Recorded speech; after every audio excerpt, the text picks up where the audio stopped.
Josh here from Dungeons and Chronics. A quick unboxing. Dungeons and Dragons Icons of the Realm 50th anniversary.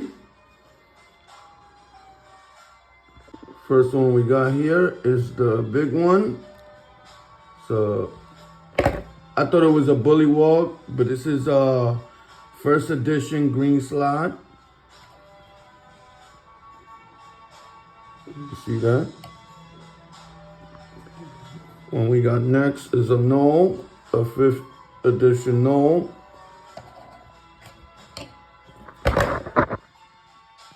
See that a little better.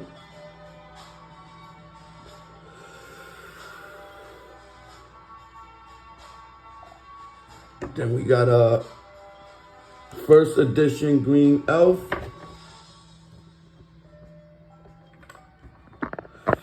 I like this one. It's my favorite one out of this box.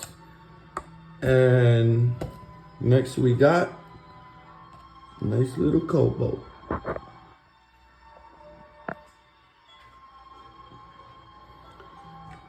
Compare some of these other kobolds I got.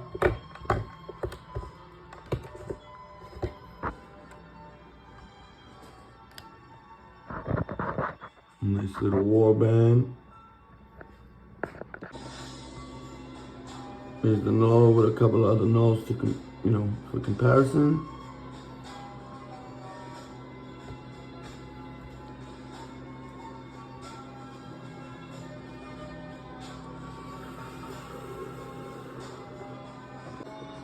And here they are all together. That's Dungeons and Dragons Icons of the Realm 50th anniversary box set. Or just box.